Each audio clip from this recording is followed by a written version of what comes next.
जो part start हो रहा है that is called what, control statement. ये थोड़ा सा लेंथी पार्ट है, लेंथी यानी कि 3 दिन लूंगा खत्म करने के लिए, एटलीस्ट 3 क्लासरूम हमारे इसके अंदर जाएंगे। है बहुत आसान, लॉजिकल पार्ट है, वो ऐसा नहीं है कि स्टेटमेंट बिल्कुल वैसे के वैसे जैसे है वैसे चलते रहेंगे, बट ये लॉजिकल है, थोड़ा मैथमेटिकली आपको सोचना पड़ेगा। तो first of all control statement में बेसिकली हमारे पास आता क्या क्या, पहले हम लोग वो सारी चीजें देख लेते हैं। ये हमने डिस्कस कर लिया था already, I think so. Control statement में क्या क्या आता है ये डिस्कस किया था? नहीं किया था, ठीक है। तो हमारे पास है ना, सबसे पहला पॉइंट होता है क्या, डिसीजन मेकिंग स्टेटमेंट्स को हमें समझना पड़ेगा। डिसीजन मेकिंग बोलो या सिलेक्शन बोलो, अपने दिमाग में डिवाइड करने के लिए एक सिंपल तरीका यही होता है, ठीक है। तो फर्स्ट वन इज, हमें इसमें दो चीजें स्टडी करनी है, एक इफ एल्स और दूसरा if and if.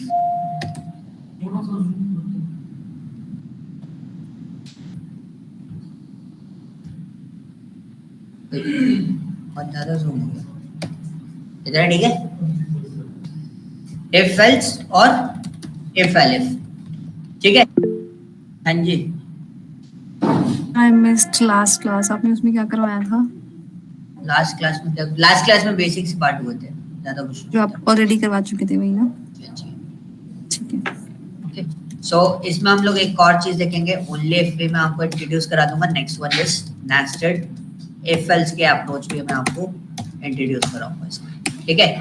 Second one is, एक और हमारे पास इसी के अंदर एक स्टेटमेंट होता है, that is called what, match case. Okay, ये भी हम लोग स्टडी करेंगे, बट इसके लिए 3.10 पाइथन आपके पास होना चाहिए ऑलरेडी। वैसे तो आपके पास अपडेटेड होगा तो वो ज्यादा बेटर है। लूपिंग, लूपिंग में we have only two options, while and then another one is for। ये दो ऑप्शंस आपको मिलेंगे।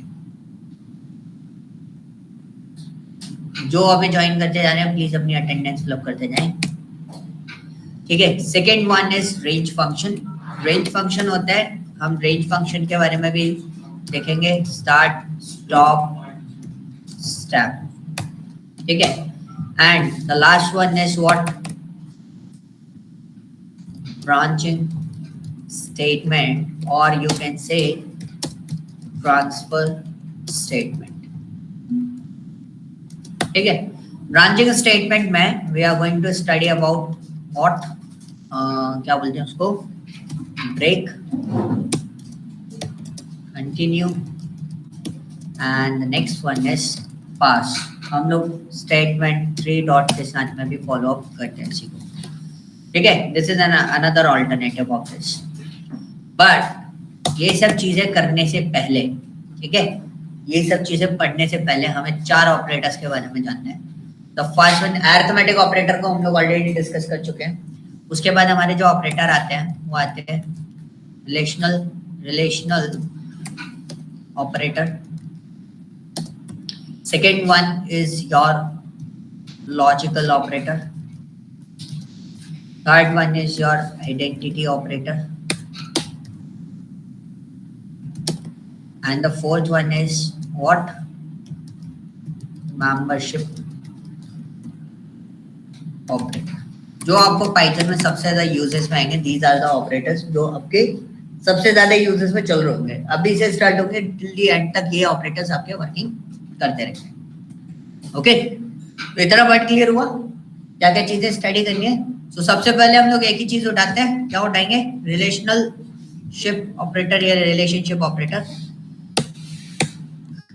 रिलेशनल ऑपरेटर, कितने लोगों को पता है इसके बारे में, रिलेशनल ऑपरेटर कौन से हो सकते हैं?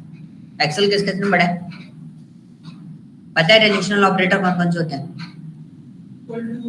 यस, इसमें क्या होता है, double equal to is called an assignment operator basically in Python, in any kind of programming language. Single equal to जो होता है वो क्या होता है, असाइनमेंट होता है, ठीक है। Double equal to is called what, comparison. 3 equal to 3, what's the meaning of this, true और फॉल्स?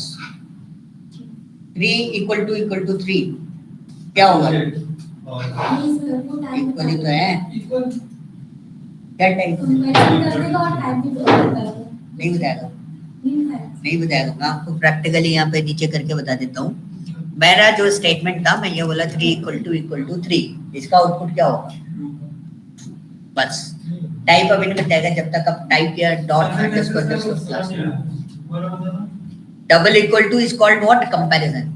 अभी आपने क्या बोला 3 इक्वल टू 3, तो इसका मतलब क्या हुआ, दोनों बराबर है तो आउटपुट क्या देगा ट्रू। अगर दोनों बराबर नहीं होंगे तो आउटपुट क्या देगा फॉल्स। बस एक छोटा सा केस था कि कंपैरिजन ऑपरेटर होते क्या है। Second one is what greater than and next one is less then. इसका सिनेरियो क्या होगा, अगर बड़ा है तो ट्रू, छोटा है तो फॉल्स। किस केस में, ग्रेटर वाले में। लेस देन वाले में केस क्या होगा, छोटा है तो फॉल्स, सॉरी तो ट्रू, और बड़ा है तो फॉल्स। इस वाले केस में क्या होगा, इसमें दो केस बनेंगे ट्रू के, एक बनेगा फॉल्स का।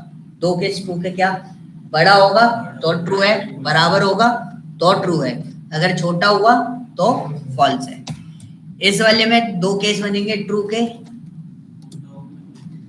छोटा होगा या बराबर होगा तो ट्रू रहेगा, लेकिन अदरवाइज फॉल्स रहेगा। Not equal to, this is the sign for the not equal to. First one is exclamation sign and then equal to. Not equal to का मतलब क्या होगा, 0 is not equal to 2। 0 is not equal to what 2। इसका मतलब क्या है, ये true है या फॉल्स है, ट्रू है, क्योंकि 0 जो है वो क्या बोल रहे हैं, 2 के बराबर नहीं है। अगर मैं बोल देता 0 इज नॉट इक्वल टू 0 तो क्या हो जाता है, ये फॉल्स। क्लियर हुआ, आसान था, टफ नहीं था ना। वैसे लॉजिकल भी टफ नहीं होता। किसी को कोई डाउट? ये लॉजिकल ऑपरेटर की बात करते हैं। लॉजिकल ऑपरेटर क्या करते हैं, बहुत सिंपल से केसेस होते हैं लॉजिकल ऑपरेटर के। मैंने एक प्रिंट स्टेटमेंट लिखा, आपको पता है ट्रू और फॉल्स एक बूलियन वैल्यूज होती है ना। True and false is what, Boolean. तो लॉजिकल ऑपरेटर बेसिकली अगर हम देखें, लॉजिकल ऑपरेटर कौन कौन से होते हैं। लॉजिकल ऑपरेटर होता है एक तो एंड और नॉट, ये तीन होते हैं हमारे पास लॉजिकल ऑपरेटर। अब हम इसी का यूज करेंगे, तो हमने यहाँ पे लिखा ट्रू एंड ट्रू। क्या होगा, अब देखो पहली वैल्यू ट्रू है and second value is also true. ठीक है, अब हमने इसमें क्या बनाया, पहली वैल्यू ट्रू है and second value is false. अब इस वाले केस में क्या कर दिया हमने, पहली वैल्यू फॉल्स कर दी, सेकेंड वैल्यू इज ट्रू, और दोनों वैल्यूज लास्ट में हमने क्या कर दी, false, and this one is what, false. तो एंड ऑपरेटर क्या बोलते हैं, जब दोनों वैल्यू सेम होंगी, यानी कि दोनों वैल्यू ट्रू ट्रू है, तभी वो ट्रू देगा, अदरवाइज वो क्या देगा, फॉल्स देगा। एक भी कंडीशन फॉल्स हो गई तो उस केस में वो क्या कर देगा, फॉल्स कर देगा। तो मतलब दो कंडीशन आपने लगाई और दोनों कंडीशन के बीच में एंड लगा रखा है। अगर दोनों कंडीशन सेटिस्फाइड हो रही हैं सक्सेसफुली तो वो आगे प्रोसीड करेगा, अदरवाइज नहीं करेगा। देखो आउटपुट आ रहा है सारी चीजों में। अब सेम चीज हम किसके साथ में करते हैं, और के साथ में भी प्रोसेस करके देख लेते हैं प्रैक्टिकली इज इट वर्किंग और नॉट। यहाँ पे भी हमने क्या लगा दिया, और लगा दिया, यहाँ पे भी और लगा दिया, और यहाँ पे भी मैं क्या लगा देता हूँ, और इसमें भी और कंडीशन क्या बोलते हैं, और बहुत छोटी सी चीज बोलते हैं, और बोलते हैं कि भाई अगर आपका पहला वैल्यू ट्रू है और दूसरा वैल्यू भी आपका क्या है, ट्रू है, तो दोनों वैल्यू अगर ट्रू जा रही हैं तो उस केस में क्या होगा, उस केस में क्या होगा, ट्रू है। अगर पहली वैल्यू ट्रू है और दूसरी वैल्यू आपकी क्या है, फॉल्स है, तो उस केस में क्या होगा, ट्रू होगा। क्यों,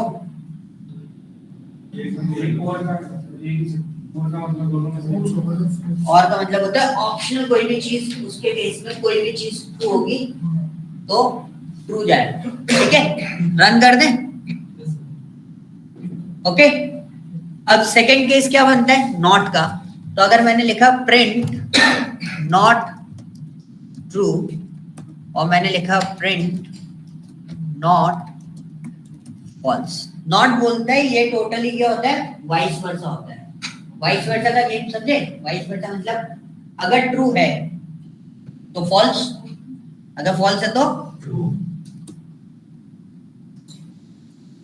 ठीक है, पाइथन भी उसी फॉर्मेट पे चलता है, ये हमने चेक कर लिया। इसमें कोई डाउट है?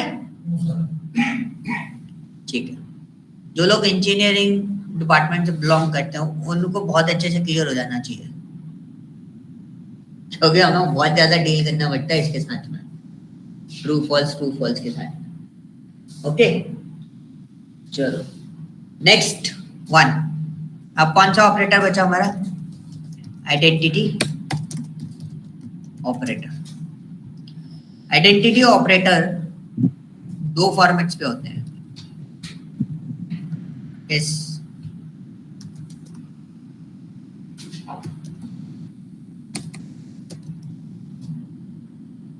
आइडेंटिटी ऑपरेटर जो होते हैं ना वो दो फॉर्मेट पे होते हैं, एक होता है इज और एक होता है इज नॉट। अब कहानी समझना आइडेंटिटी ऑपरेटर की। आइडेंटिटी ऑपरेटर की कहानी क्या होती है? बहुत सिंपल सी स्टोरी है उसकी। वो बोलता है कि वो सिर्फ और सिर्फ आइडेंटिटी पे बिलीव करता है, डेटा पे बिलीव नहीं करेगा। मतलब वो बोलता है कि मेंबर अगर सेम है उससे कोई फर्क नहीं पड़ता, लेकिन मेंबर कौन सी मेमोरी लोकेशन पे है उससे फर्क पड़ेगा। ठीक है, पॉइंट समझ गए क्या बोलना चाह रहा हूं मैं? मैंने अगर लिखा x is equal to 3 4 5 6, y is equal to 3 4 5 6, data same है लेकिन क्या मेमोरी सेम है? हाँ अलग अलग है ना, एक x है एक y है कि नहीं? दोनों मेमोरी लोकेशन कैसी हैं? अलग अलग है। पाइथन में मेमोरीज नहीं होती, पाइथन में क्या होती है? आईडीज होती है। तो आप अगर जब भी मेमोरी लोकेशन देखने जाओगे तो आप मेमोरी लोकेशन नहीं देख सकते, ठीक है? हम मेमोरी लोकेशन नहीं देख सकते, आप क्या देख सकते हो? उसकी आईडीज देख सकते हो। आईडीज कैसे देखते हैं पहले मैं आपको बता देता हूँ। आईडी का फंक्शन होता है, आईडी फंक्शन डालो, यहाँ पे मैंने एक्स डाल दिया तो ये क्या बताएगा? एक्स का आईडी क्या है, ठीक है? अब नेक्स्ट वन, हमें किसका आईडी देखना है? वाई का आईडी देखना है। तो अभी हमने इस ऑपरेटर का यूज नहीं करा, हमने नॉर्मली चेक करा कि दोनों में डेटा सेम है तो क्या इन दोनों की मेमोरी लोकेशन अलग अलग होगी। तो हमने बस इसको चेक करने के लिए चेक किया। तो देखो नीचे आईडी अलग अलग आ रही है दोनों की, ये रैंडम है। हर बार मैं ये नहीं बोल सकता हर बार सेम आएगी, कुछ भी आ सकती है। जितनी बार चलाऊंगा उतनी बार चेंज करता जाएगा। क्यों? जितनी बार चलाऊंगा उतनी बार चेंज करता रहेगा, ऐसा क्यों हो रहा है बोलो? अरे बेसिक क्वेश्चन पूछ रहा हूँ, बेसिक क्लास। वेरिएबल है ना, वेरिएबल की वैल्यू असाइन होगी तो डिफरेंट लोकेशन पे। यस, जितनी बार आप प्रोग्राम चलाओगे उतनी बार मेमोरी अपना आईडी चेंज करता रहेगा वो, ठीक है? क्योंकि वो वेरिएबल है। अब पॉइंट आपको समझ में आ गया कि भाई यहाँ पर इन दोनों का मेमोरी लोकेशन अलग अलग है। अगर मैं यहाँ पे लिखूंगा print x is y, is it true और फॉल्स? फॉल्स। मैंने बोला ना मेमोरी लोकेशन देख रहा है, डेटा मेंबर नहीं देख रहा है। आइडेंटिटी ऑपरेटर की जब भी कोई बात करेगा आपको क्लियर कट कर देना है, ये सिर्फ क्या देख रहा है? मेमोरी लोकेशन देख रहा है और कुछ नहीं देख रहा है, ठीक है? अब मैंने क्या करा, मैंने बोला z equal to x, run कर दिया।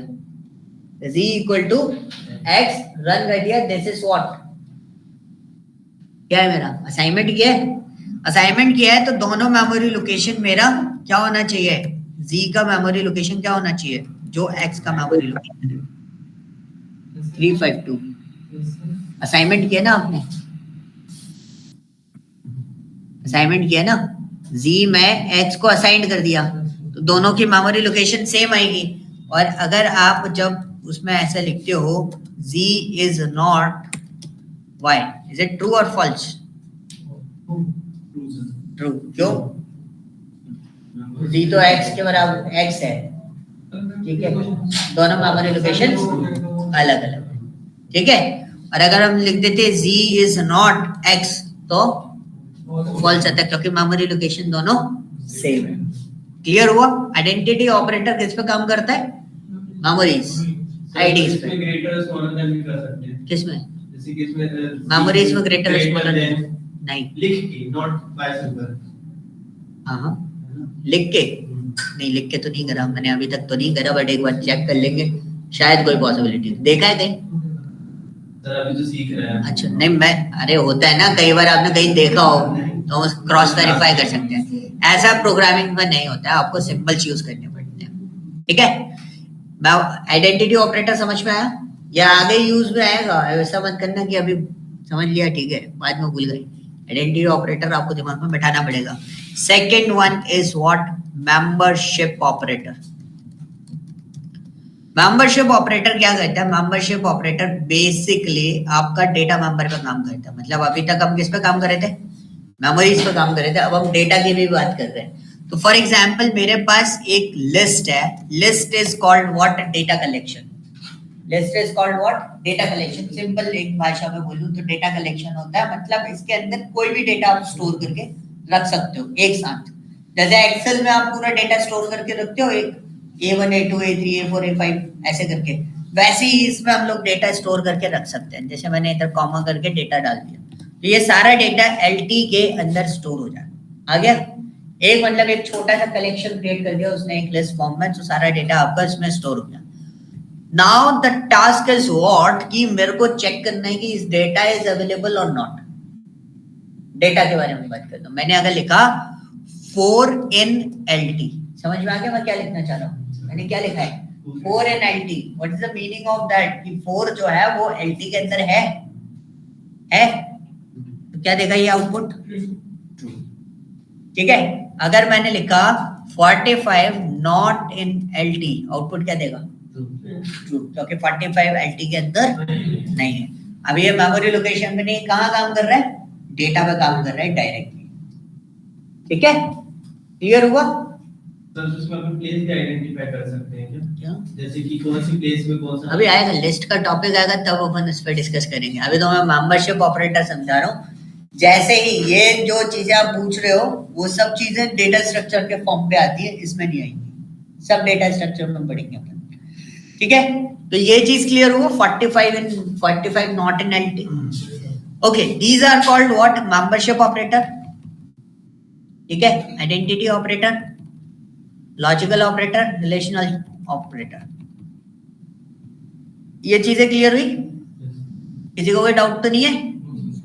ठीक, चलो अब हम बात करना स्टार्ट करते हैं कंट्रोल स्टेटमेंट की। सबसे पहला पॉइंट आता है हमारा किसका? Decision making. डिसीजन मेकिंग में सबसे अच्छा पार्ट होता है किसका? इफ एल्स का। सबको यही अच्छे लगते हैं। क्यों अच्छे लगते हैं? रीजन बताता हूँ। बहुत आसानी से क्वेश्चन बन जाते हैं।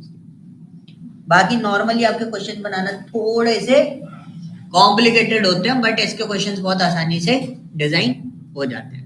तो एक बहुत सिंपल सा गेम खेलते हैं। हमने डिसीजन मेकिंग में एक छोटा सा टास्क परफॉर्म कर लेते हैं। छोटा सा टास्क यानी कि चलो मेट्रो वाला काम कर लेते हैं। मेट्रो की कंडीशंस क्या होती हैं? बहुत दिनों बात करो, मैंने कभी पहले बीच में चालू किया था ऐसी मेट्रो वाला। तो मेट्रो की कंडीशन क्या होती है? आपके पास स्मार्ट कार्ड है, कब एंट्री कर सकते हो मेट्रो के अंदर? कितना? 40 रुपए नहीं, 10 रुपए से ऊपर। मेट्रो की कंडीशन होती है जब आपको मेट्रो में एंटर होना है तो आपके कार्ड में बैलेंस 10 रुपए से ऊपर होना चाहिए। 11 रुपए भी बैलेंस है तो आप मेट्रो में ट्रेवल कर सकते हो। ठीक है, तो फॉर एग्जाम्पल ये एक वैलिडेशन वाला क्वेश्चन हो गया। वैलिडेशन वाला कि भाई अगर कोई कार्ड है तो सपोज मेरे पास कोई कार्ड अवेलेबल है, एक कंडीशन हम लोग दे देते हैं मेट्रो की, मेट्रो कार्ड। तो एक सिंपल सा, अगर बैलेंस, कार्ड बैलेंस ज्यादा होता है किससे?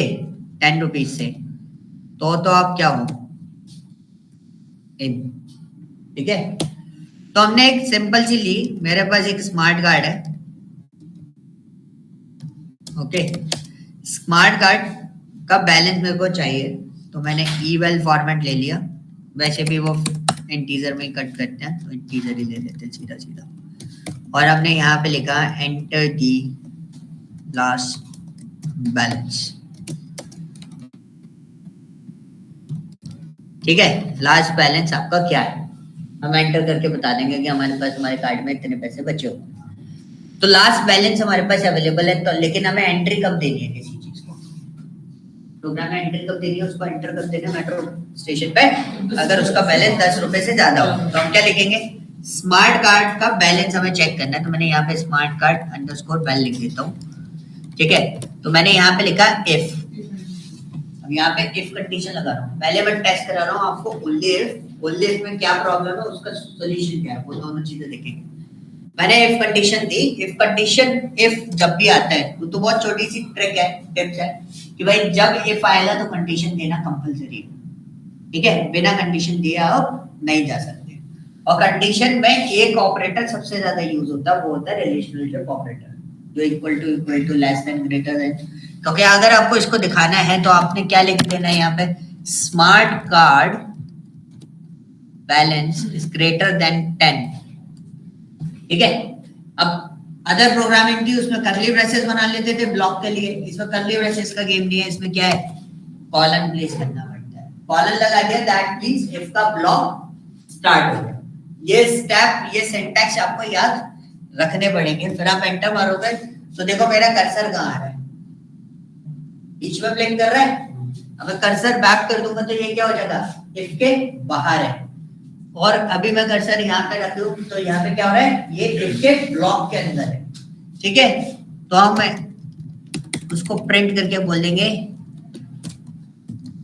प्लीज एंटर, ठीक है, हमने ये चीज लिख दी, प्लीज एंटर, और मैं इसको रन करता हूँ। मेरा बैलेंस, मैंने अगर बोला माय बैलेंस इज 34, ठीक है, आउटपुट आ गया।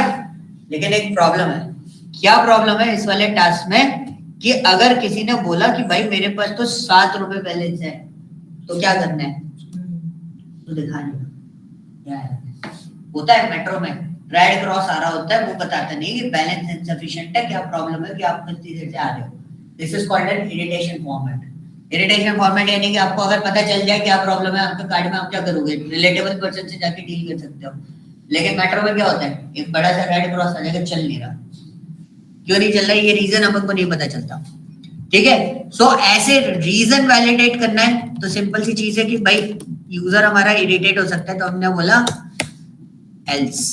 अगर इफ की कंडीशन सेटिस्फाइड नहीं होती तो कौन सा वाला पार्ट चलना चाहिए, एल्स वाला पार्ट। इसलिए ओनली इफ मैक्सिमम, देखो हर चीज का एक सिनेरियो है, ओनली इफ मैक्सिमम यूजेस जो आप देखोगे वो किसके साथ में देखोगे, लूप्स के साथ में सबसे ज्यादा यूजेस देखोगे। अभी हम लोग यहाँ ओनली इफ को यूज ना करते हुए अभी सिनेरियो क्या है, अल्टरनेटिव सिनेरियो बनाना है। तो हमने एक सिनेरियो बनाया, हमने बोला अगर वो एंटर नहीं हो रहा तो उसको हम क्या बोल देंगे, इनसफिशिएंट बैलेंस, ऐसे कुछ करके हम उसको पॉइंट दे देते हैं। तो हमने यहाँ पे प्रिंट करके यहाँ पे लिख दिया, ठीक है, इनसफिशिएंट बैलेंस टाइप का हमने पॉइंट दे दिया यहाँ पे। तो हमने क्या करा, अगर उसका बैलेंस बिलो 10 या 10 होता है तो हम उसको क्या देंगे, इनसफिशिएंट बैलेंस। अगर उसका बैलेंस अबव 10 होता है तो हम उसको क्या देंगे, प्लीज एंटर। तो हमने रन किया, हमने बोला उसका बैलेंस कितना है, 5 है, तो क्या देगा, इनसफिशिएंट बैलेंस। हम इसको रन करेंगे, हमने दे दिया उसका बैलेंस 67 है, प्लीज एंटर, ठीक है। इसी में एक क्वेश्चन और हम लोग डिजाइन कर लेते हैं, that is called what, even odd scenario. Even number कब होता है, 2 से जो डिवाइड होगा वो इवन नंबर होता है, 2 से डिवाइड होगा तो हर नंबर 2 से डिवाइड होता है, कन्विंस करो कैसे होगा। Mode of 2 should be 0. एक मिनट, हाँ जी क्या बोल रहे हो, Mode of 2 Mode of 2 equals to 0. Yes, mod of 2 equals to 0।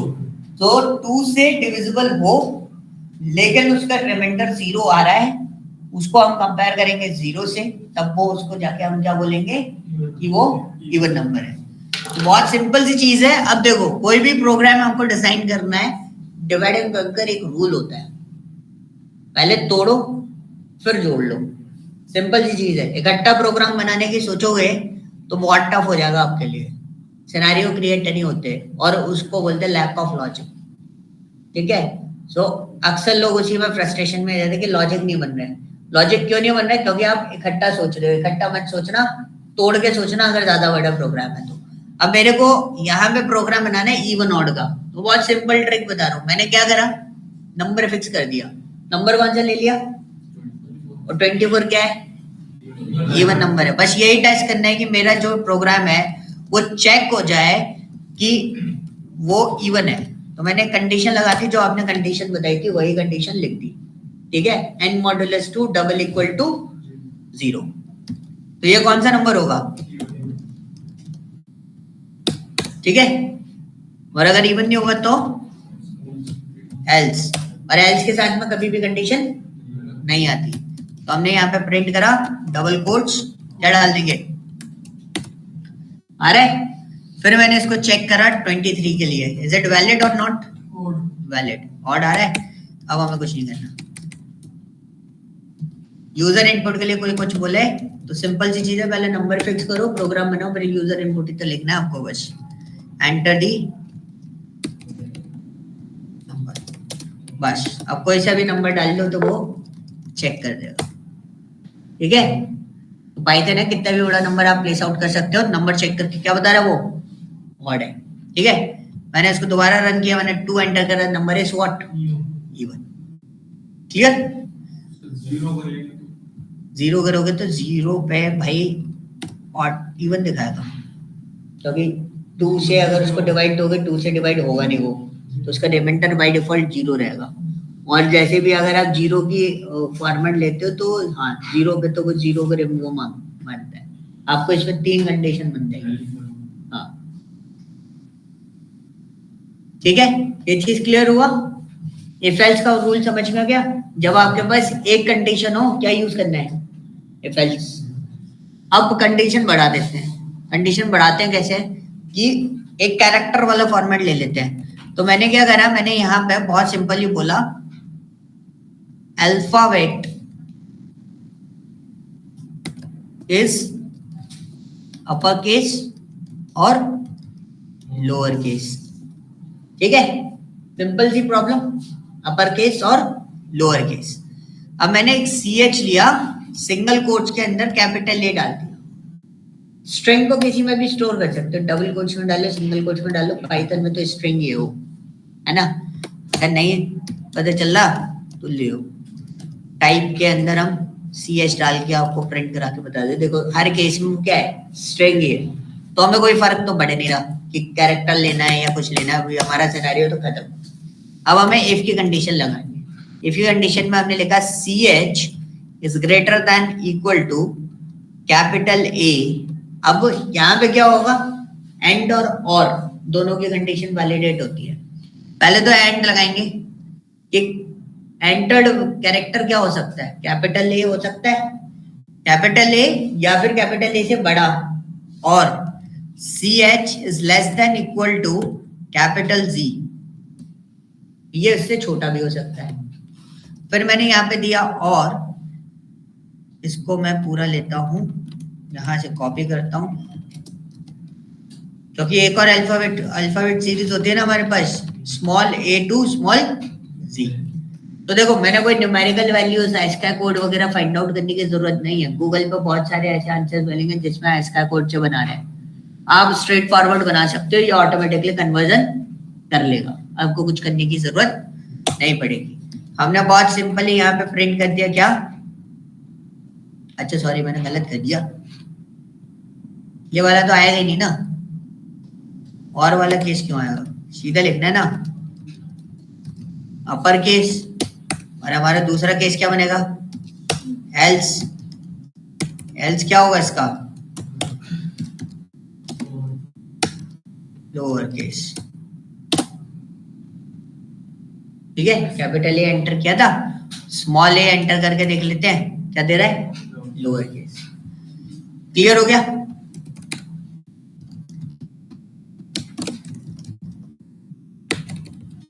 कोई दिमाग में क्वेश्चन आ रहा है क्या, हाँ जी। 45 दोगे तो आउटपुट क्या देगा, लोअर केस, है ना। अब प्रॉब्लम समझ में आ गई। हमने तो एक क्वेश्चन को ऐसे ही समझा, क्वेश्चन को देखने का तरीका है, सिर्फ सारा गेम किधर है, क्वेश्चन को देखने में। क्वेश्चन को देखने का तरीका क्या है, हमने देखा अपर केस लोअर केस, हमने उसका थर्ड पैटर्न देखा ही नहीं कि अगर किसी ने इसके अलावा कुछ और दे दिया तो क्या करेंगे? 45 को भी ये लोअर केस कंसिडर कर रहा है, जबकि वो क्या है? नंबर है। अगर मैं इसमें एक और स्पेशल कैरेक्टर ऐड कर दूं तो भी क्या दे रहा हूँ? Lower case. अब पूरी कहानी फंस गई। अब यहाँ पे कितनी कंडीशन हो गई इसके अंदर? 3 कंडीशन हो गई। एक से ज्यादा कंडीशन हो गई, तो हम क्या करेंगे? तो ये किससे सॉल्व होगा ऐसे क्वेश्चंस? आ गया, नीचे चला गया। ऐसे क्वेश्चन किससे सॉल्व होते हैं? एलिफ से। किससे सॉल्व होंगे? एलिफ से। इफ एलिफ का पूरा सिनेरियो समझ लो। If this condition is correct, और मैंने क्या बोला था? इफ के सामने कंडीशन आएगी, एल्स के सामने कंडीशन नहीं आएगी। और एल्स कब चलता है? जब इफ की कंडीशन फेल होती है। ठीक है, अब यहाँ पे इसकी कंडीशन सेटिस्फाइड नहीं हुई सपोज, तो कहां जाएगा वो? नीचे वाले पार्ट में। तो ये हो गया एल्स, ठीक है, और ये हो गया हमारा इफ। इन्होंने शॉर्ट फॉर्म बना दिया है। बेसिकली अगर नॉर्मल किसी प्रोग्रामिंग देखो ना, इफ एल्स इफ लिखा होगा वहां पर, इन्होंने यहाँ पे क्या बना दिया? उसको शॉर्ट फॉर्म बना दिया है। इफ एलिफ कर दिया, इफ एलिफ, इफ आ गया तो मतलब क्या है? कंडीशन देना कंपलसरी है। मैंने कंडीशन दे दी कौन सी? ये वाली। ठीक है, अब तो लोअर केस फिक्स हो गया हमारा। अब आप चाहो तो तीसरी वाली कंडीशन नहीं भी दो तो अभी चल जाएगा प्रोग्राम। मैं ए दे रहा हूँ, चल रहा है। मैंने फिर कैपिटल ए दिया, चल रहा है। लेकिन अभी भी एक प्रॉब्लम है, अगर मैं 45 दूंगा तो आउटपुट नहीं देगा, ब्लैंक छोड़ दे। ठीक है, तो ऐसे केस में क्या करेंगे? इफ एलिफ पे भी प्रोग्राम रोक सकते हो। अब हम क्या करेंगे? हमने बहुत सिंपल यहाँ पे क्या दे दिया? एल्स, और प्रिंट कर दिया इनवैलिड इनपुट, और रन कर दिया। अब आपने 34 दिया तो क्या देगा? Invalid input. हैशटैग दिया तो क्या देगा? Invalid input. मैंने अगर स्मॉल आर दिया तो क्या देगा? Lower case. कैपिटल आर देंगे तो अपर केस। तो आप समझ रहे हो, क्वेश्चन बहुत सिंपल सा था। क्वेश्चन क्या लिखा था? अल्फाबेट इज अपर केस और लोअर केस। लेकिन जब आप इसको करने बैठे तो कितने सिनेरियो मिल गए? 3 सिनेरियो हो गए। तो ये क्वेश्चन देख के समझना है, डायरेक्टली कभी कोई स्ट्रेट फॉरवर्ड आपको नहीं मिलेगा, ये ध्यान रखना। ठीक है, चलो अब हमारे पास एक और चीज थी, ये मैं इसलिए यूज कर रहा हूँ, नेस्टेड। आपको इससे समझ में आ जाएगा, वरना इस ऊपर वाले को भी नेस्टेड बना सकते हो, लेकिन वो सारी कहानी उल्टी सीधी फंस जाएगी। इसमें समझते हैं, ग्रेटर बिटवीन 3 डिजिट्स।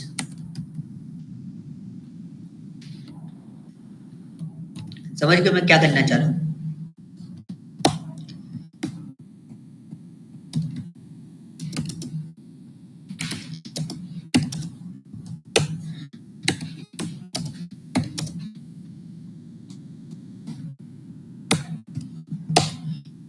कौन बड़ा है?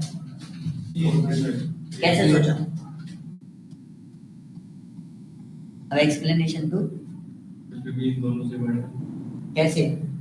आंसर प्रूफ कैसे करोगे? सर बी से बड़ा है, हाँ। सी से भी बड़ा है। तो ऐसे चेक करोगे ना, ए को पहले बी से चेक करोगे और ए को सी से चेक करेंगे। ये तो कंडीशन होगी। एक बार में कितने कंपैरिजन होंगे? दो से ज्यादा कंपैरिजन क्रिएट नहीं हो सकते। ये चीज ध्यान रखना। ये नॉर्मल मैथमेटिक्स है।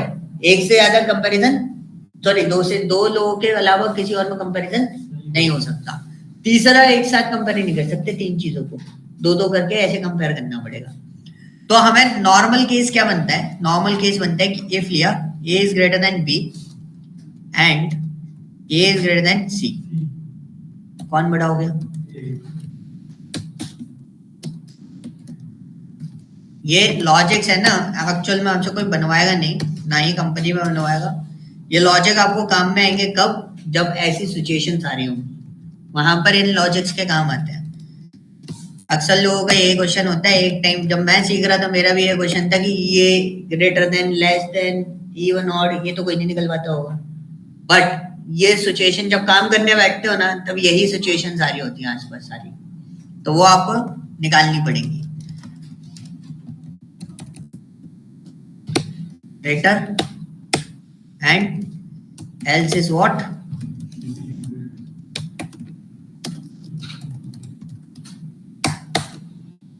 ठीक है, इनपुट बनाना है, इनपुट बना देते हैं।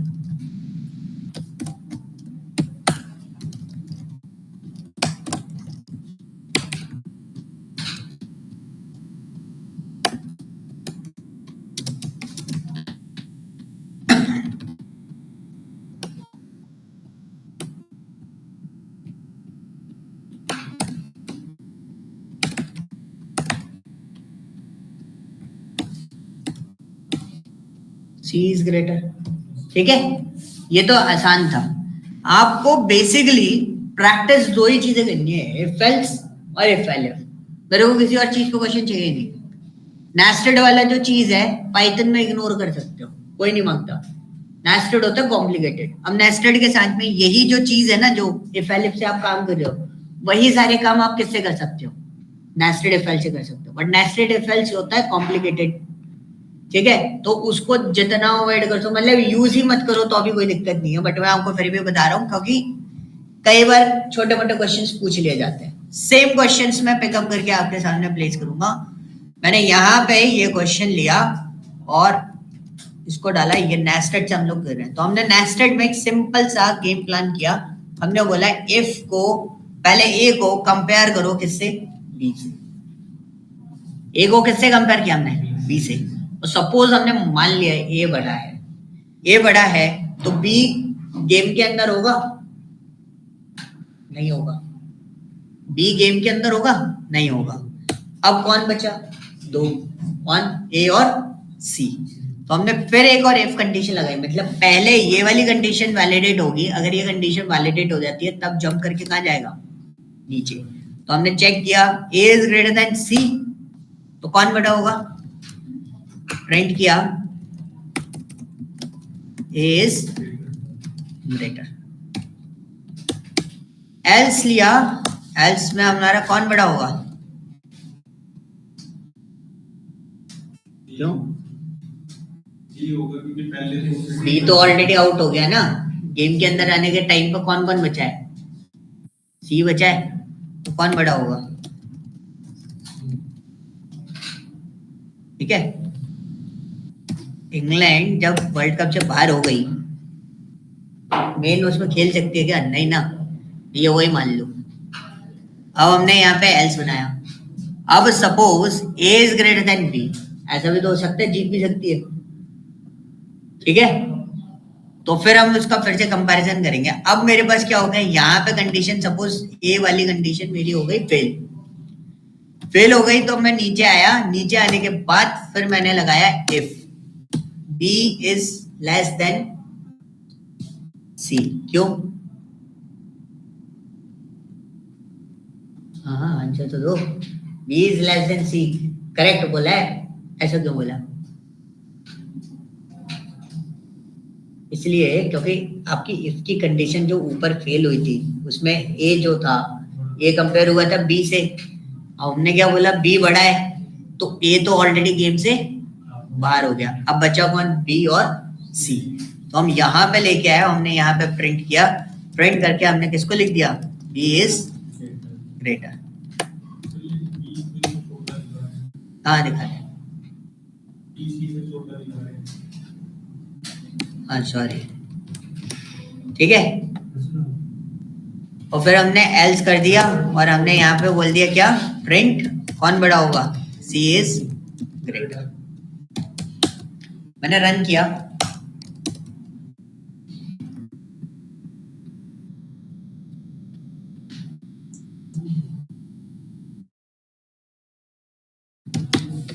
कौन बड़ा होगा, करेक्ट। लेकिन चला कौन सा सी है, दो जगह सी, कौन सा पहले वाला क्यों चल रहा है, करेक्ट। इन दोनों को चेक करेगा सबसे पहले, इन दोनों के बेस पे डिपेंड करेगा कि कौन सा वाला सी चलेगा। कौन सा वाला सी चला, ये। अगर सिचुएशन ऐसी होती कि 12, 34, 56, तो कौन सा वाला सी चलता, जो एल्स पार्ट में सी है वो चले, ठीक है। This is called in simple trial and format, कि किस तरीके से ये वर्कआउट करता है।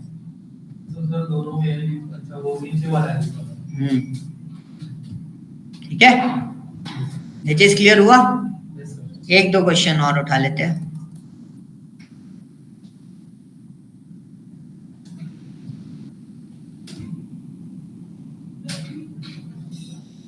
क्या हो गया इसमें? मटेरियल क्यों नहीं दिख रहा?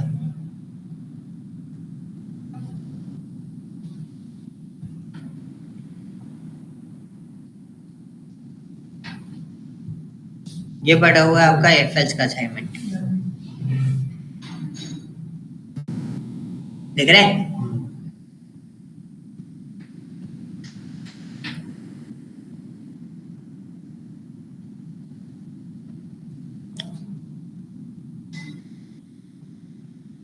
ये वाला कर लेते हैं, ग्रॉस सैलरी वाला, ठीक है?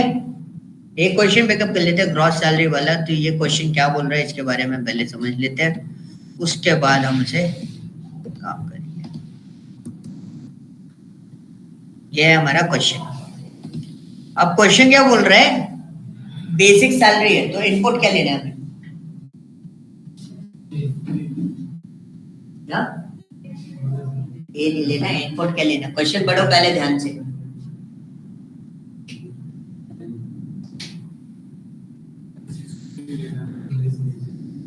है ना? और कुछ इनपुट लेना है? सिर्फ हमारे क्या आना चाहिए? बेसिक सैलरी आनी चाहिए। तो हमने क्या लिया? एक BS नाम का एक वेरिएबल लिया, उसमें इनपुट करा दिया basic salary.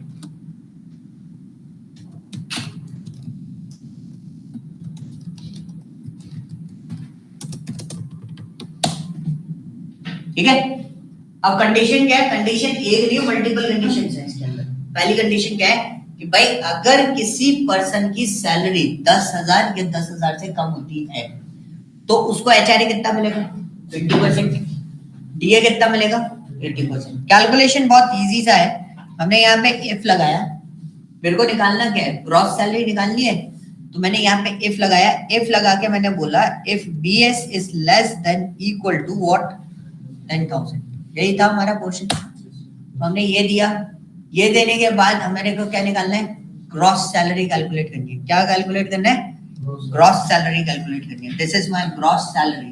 GS is stands for what? Gross salary. और ग्रॉस सैलरी क्या है? BS plus under bracket BS multiply 20 divided by 100। ठीक है? फिर प्लस क्या कर देंगे? DA निकालना है हमें, तो क्या लिखेंगे? BS multiply 80 by 100। ओके, ये कैलकुलेशन बनी, वही करेंगे। ठीक है? ये पहले लगाया। अब BS की सैलरी क्या है? 10,000 से है वो। सेकंड कंडीशन क्या बोलती है? 20,000 से बिलो। हम direct BS less than equal to below नहीं लिख सकते। क्यों?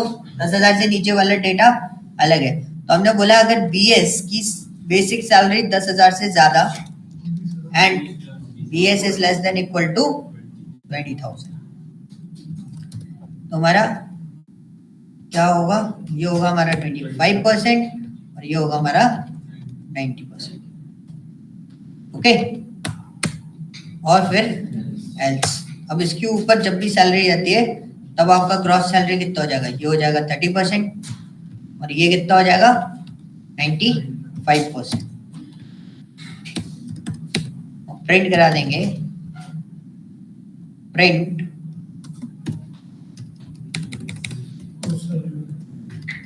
Gross salaries colon comma GS।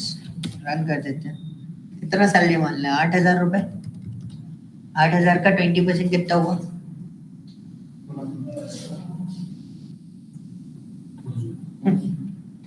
8,000 का 20% कितना हुआ? 300। ठीक है। और 80% टोटल सैलरी कितनी हो जाएगी ये बता? 16,000 ही तो होगी। 20% 80% निकाल रहे हो 8,000 में से, तो टोटल कितना हुआ? 16,000। ठीक है? अब यहाँ पे लेके आए, अगर किसी का सैलरी 15,000 है, ठीक है, तो कितना होना चाहिए?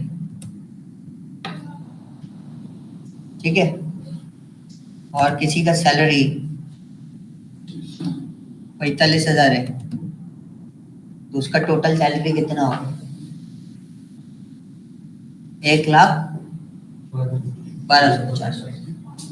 ठीक है, this is a calculation format जो आप इसमें यूज कर सकते हो। अच्छा, क्या ये हमारा फ्रैक्शनल आउटपुट भी कैलकुलेट करके दे देगा? लाइक सपोज मैंने बोला 67,000.75 पैसा मिलता है,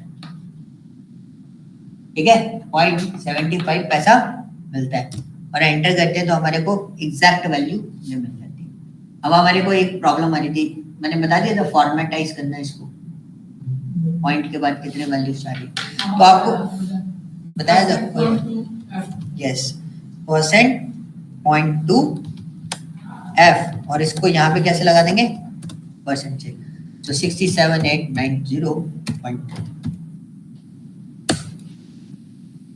ठीक है, this is called what? Format करना, फॉर्मेटाइजेशन। क्लियर हुआ इफ एल्स का पार्ट? कोई डाउट इफ एल्स में? कोई डाउट नहीं है?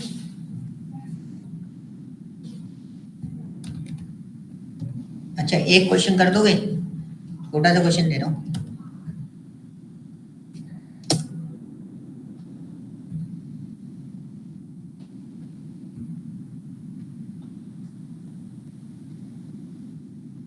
ये वाला क्वेश्चन कर दो।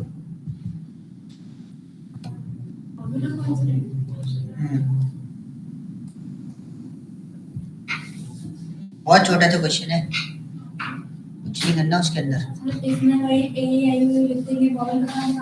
हेलो, प्रोग्राम बनाने पे डिपेंडेंसी है। हाँ, बनाओ, बंद हो गया, लो इसमें बना दो।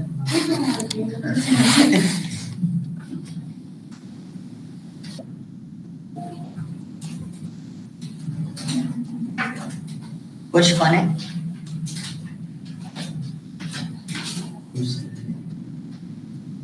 हाँ जी खुश, हाँ जी खुश, बताइए। हेलो,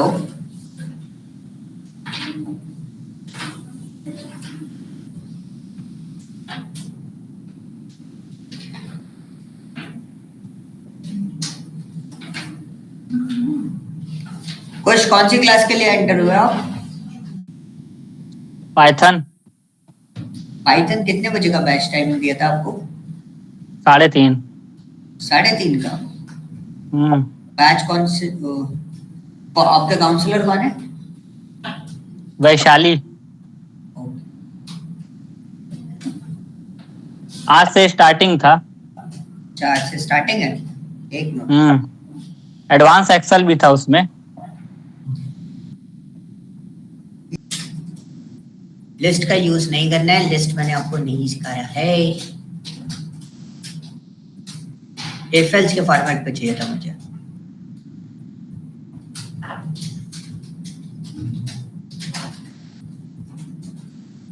लो, मैं बना देता हूँ। CH इनपुट ले लेना, ठीक है।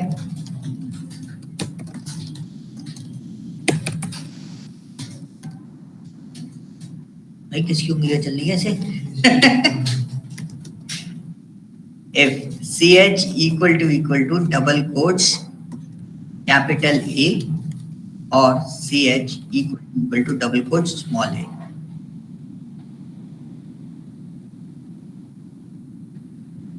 Yes.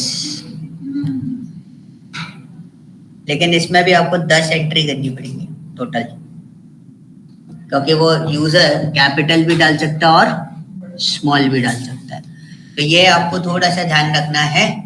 बिल्कुल सही है, उन्होंने जो बना के दिया है बिल्कुल सही दिया है, बट आपको बस ये ध्यान रखना है कि जब भी आप एंट्री कर रहे हो कैपिटल E और CS double equal to small e और CS double equal to capital I और CS double equal to small I और CH डबल इक्वल टू, और क्या होता है,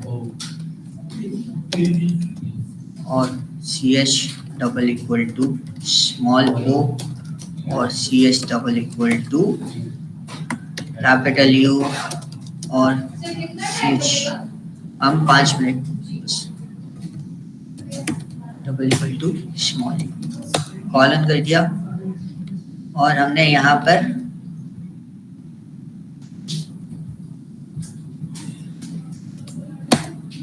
और हमने यहाँ पे प्रिंट करा दिया क्या, वोवेल, और एल्स दे दिया, एल्स देने के बाद प्रिंट कर देंगे क्या, कॉन्सोनेंट। ठीक है, this is a formula, formula बोला, दिस इज अ प्रोग्राम। तो ये आप लोग एक बार देख लेना, ठीक है।